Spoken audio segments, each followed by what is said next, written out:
Hi guys, নতুন একটা ভিডিওতে স্বাগত জানাচ্ছি। তো যেটি বিষয় নিয়ে কথা বলতে চলেছি যে সেখানে দুটো থার্ড অ্যান্ড ফিফথ সেমিস্টার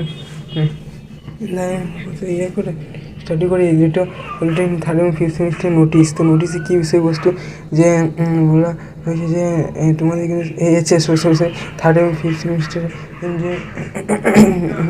যে পরীক্ষা সেটা কিন্তু 10ই ডিসেম্বরের মধ্যে হয়ে চলেছে। এটা 19 তারিখ বা সম্ভবত হয়তো 27 তারিখ, অর্থাৎ আজ থেকে হয়তো অনেকে নোটিশ পেয়েছে যে না এটা কিন্তু রিয়েলি বলছি যে এই ফেমিনিজমের যে পরীক্ষাটা ফাইনাল সিএ তার সিগনেচার দিয়ে ফাইনাল রুটিন পাবলিশ হয়েছে, এটা আর কোনো মতেই পিছিয়ে যেতে পারে না। আর যেটা বলা হয়েছে 7ই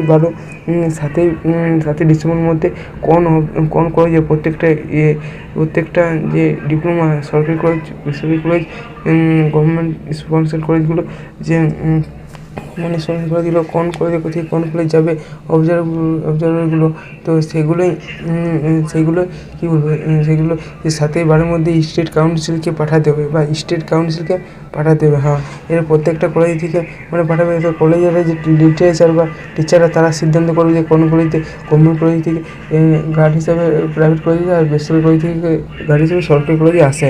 তো এই ছিল আপনার ভিডিও। যদি ভালো লাগে থাকে অবশ্যই লাইক করুন, সাবস্ক্রাইব করে দিন।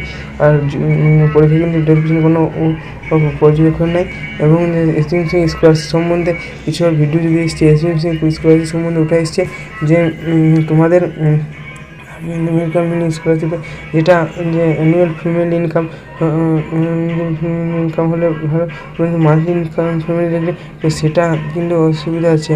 তো ওই ছিল এই ভিডিও যদি ভালো লাগে অবশ্যই লাইক করুন, সাবস্ক্রাইব করবে। আর তোমরা অবশ্যই দেখে নিতে হবে যে সেখানে টিক চিহ্ন আছে কি না। যদি টিক চিহ্ন থাকে তাহলে কিন্তু এতটা অসুবিধা হবে না।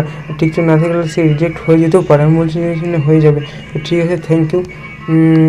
যদি ভিডিও ভালো লাগে থাকে তবে তার জন্য লাইকটা করে দিয়ে যায়। ধন্যবাদ। হ্যালো এভরিওয়ান, এই হলো আমার নতুন একটা সাবস্ক্রাইব বাটনটির নাম হলো বিশ্বজিৎ টেক। তো যারা চ্যানেলটি সাবস্ক্রাইব করেনি সাবস্ক্রাইবটা করে দাও। আচ্ছা, আর চ্যানেলে ভিডিও আসবে। আর সাবস্ক্রাইব বাটনটা তোমাদের কেমন লেগেছে তোমরা কমেন্টের মাধ্যমে জানিয়ে দাও। আর সাবস্ক্রাইব বাটনটা হয়তো ভালো হয়নি, তো ঠিক আছে।